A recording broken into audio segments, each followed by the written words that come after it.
나는 나로 살기로 했다. 김수연. 방황하는 어른이 될 것. 영화 죽은 시인의 사회에는 닐이라는 인물이 등장한다. 엄격한 아버지에게 의사가 되어야 한다는 강요를 받으며 자라온 닐은 우연히 셰익스피어의 연극 한여름밤의 꿈에 주연을 맡는다.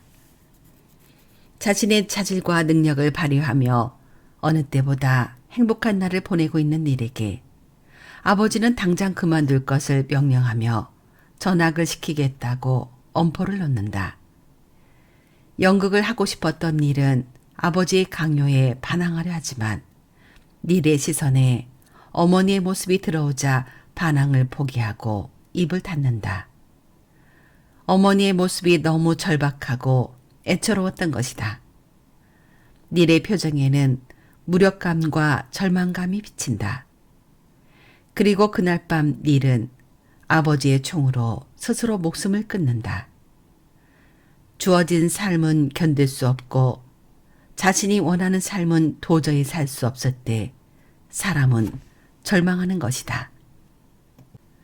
한 정신과 의사는 헝가리, 일본, 우리나라의 공통점으로 방황이 허락되지 않는 사회를 이야기했다. 그리고 이 세 나라는 한 가지 공통점이 더 있는데 바로 높은 자살률이다. 우리나라에서 방황은 인생을 망치는 지름길이자 금기에 가깝다. 오죽하면 방황하는 청소년이라는 말까지 있을까.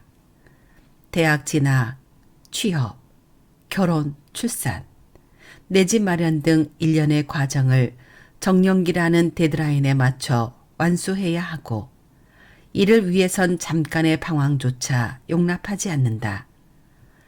실망하는 부모님과 실패자로 규정짓는 수군거림과 사회적 고립에 대한 두려움을 피하기 어렵기 때문이다.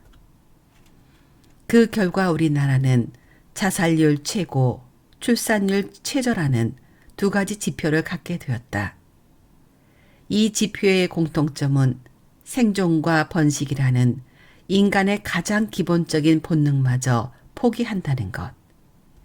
그만큼 우리가 이곳을 살만하다고 여기지 못하는 것이다.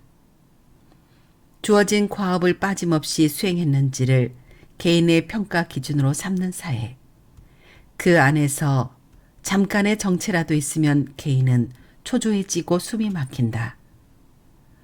지금보다 어려운 시절이 있었고 우리보다 더 못 사는 나라도 있으니 힘들어하는 건 엄살이라고 외치는 사람들도 있지만 사람을 불행하게 하는 두려움의 실체는 절대적 가난이 아니라 사회로부터 존중받지 못하는 비참함과 고립감이다. 경제적 지표의 어려움이 아니라 사회의 모순 때문에 우리는 날이 서고 좌절하는 것이다. 그렇다면 어떻게 해야 우리도 행복할 수 있을까? 유토피아는 없겠지만 많은 사람의 행복 지수가 높은 북유럽 국가에서 그 답을 찾는다. 그런데 벨기에 교육 잡지 클래스 A 편집장 레오 보만스에 따르면 북유럽 사람들의 높은 행복감은 높은 소득이나 복지 시스템의 결과가 아니라 넘치는 자유, 타인에 대한 신뢰, 다양한 재능과 관심에 대한 존중의 결과라 한다. 그리고 우리는 지금 그 반대 지점에 있다. 자유의 박탈, 획일적인 삶의 강요, 타인에 대한 불신.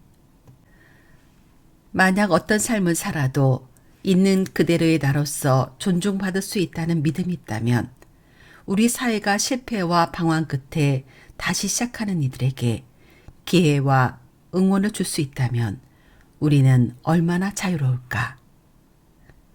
우리가 행복하기 위해 실존의 문제만큼 절실한 사회적 복지는 마음껏 방황할 수 있는 자유와 그런 서로를 바라보는 너그러운 시선이다. 이건 교과서적인 말이 아니라 가장 본질적인 해결책일 수 있다.